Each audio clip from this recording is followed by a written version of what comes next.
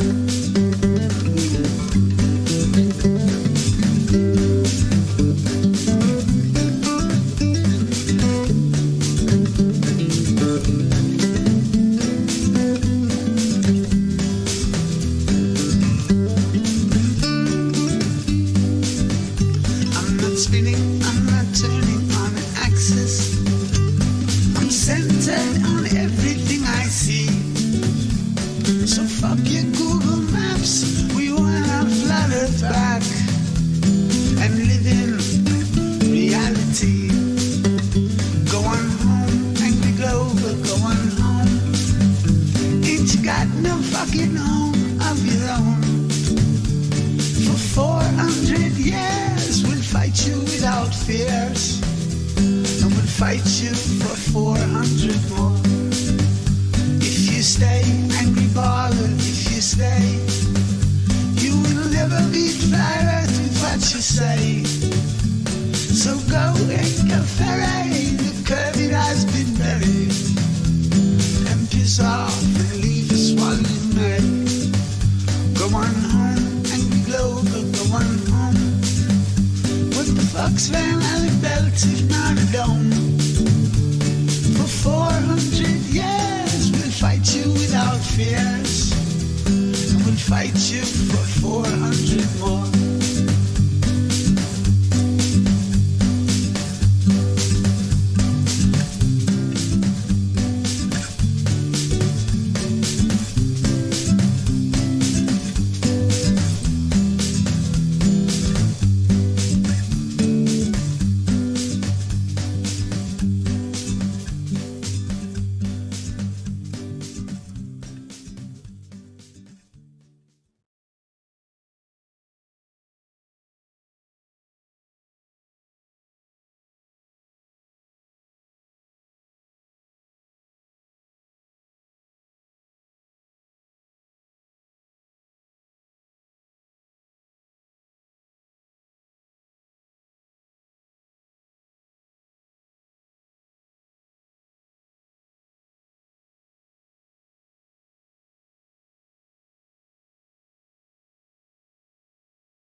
Welcome to the show where you don't know if it's part of the show. Welcome to the show if you don't know it's part of the show. Didn't they teach you to reach for the stars while opening up the bars and keeping you chained down with mortgage bills and cars? Vaccines for your arms, kids sounding like supercharged, caffeinated hate-filled scars and rage-quit repertoires. No answers for yards, caught up in emotion that's not even yours. Imposter truths like impeccable retards, lined up for your serving of Gish Galloping wars. No remedy can't save the lost, in love with the yarn. I'm tired of walking into refractory extracted shards, poor science displayed by disgusting bards. Soaked in sin with your dupe is delight in a new hand of cards. Been so long, seems like for love I'm just too hard, I'm just too hard. I said, welcome to the show, where you don't know if it's part of the show. Welcome to the show. If you don't know, you don't know.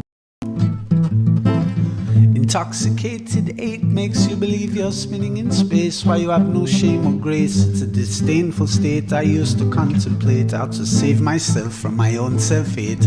Wonder why I was even made with a dreadful fate, forced to try and awake with a full plate. No one to help me stay awake or educate. I've had to liberate and fight through hidden gates. But my brother, heaven could never be late, and rockets don't work in space. It's all fake, the show is on Mars. It's a joke, but you're too far gone, it won't be long. Fepe's beak is strong. We have our song and we march along, like streams of knowledge leading to God's holy pond, and lives of truth that hits the bong and sings the song, turns mankind from the wrong. We come in peace with a holy gown, and all of us wearing our holy crowns. Said the earth is flat and we probably just won't get along, just to go along. I said, welcome to the show, where you don't know if it's part of the show. Welcome to the show. If you don't know, you don't know.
Oh, make well,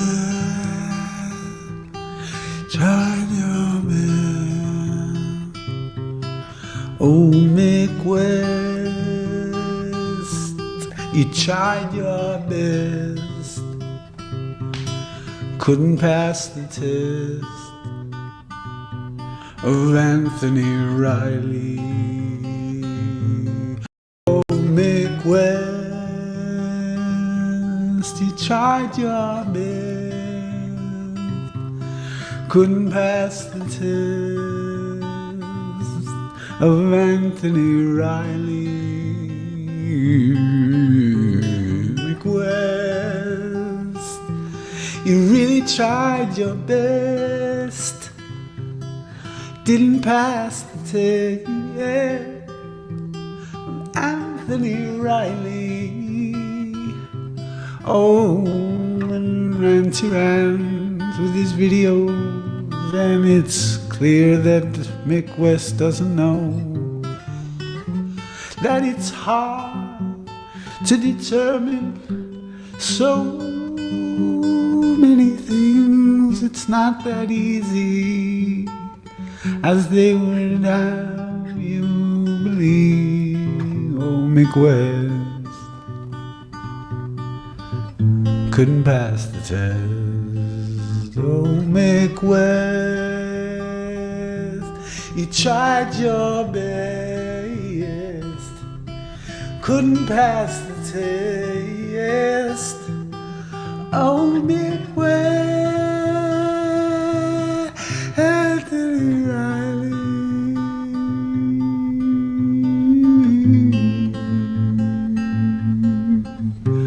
Midwest.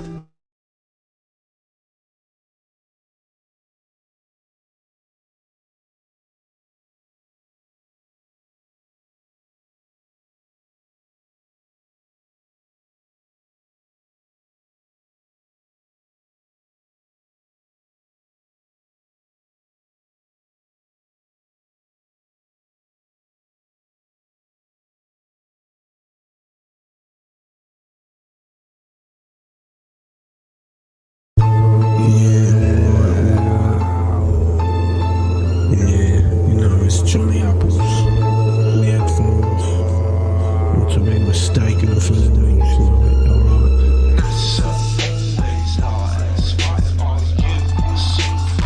Yeah, alright.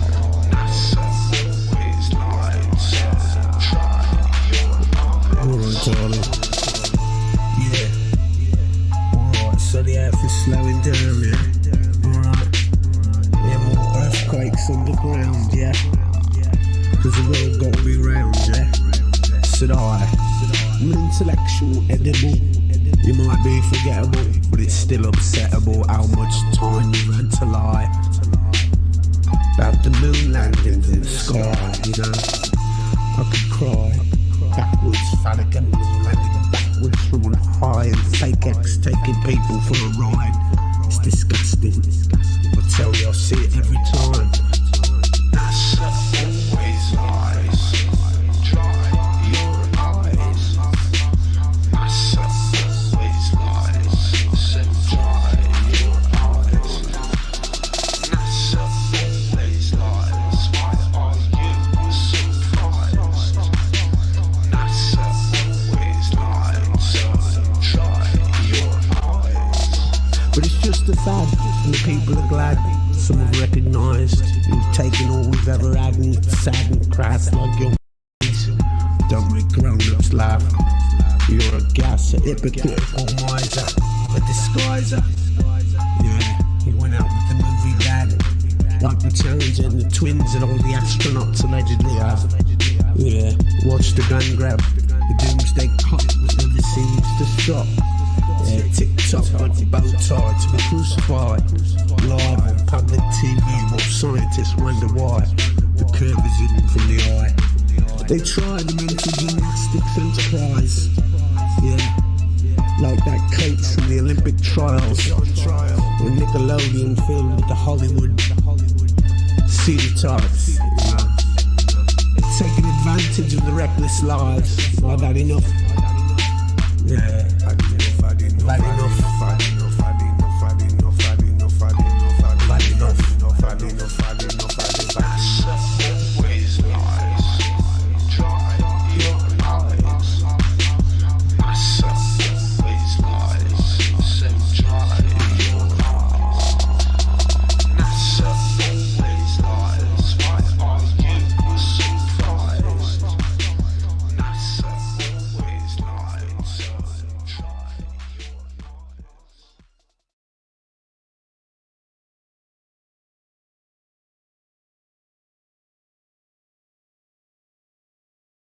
Yeah, big up all Flat Earth DJs. We got the best one right here, though. Thank you.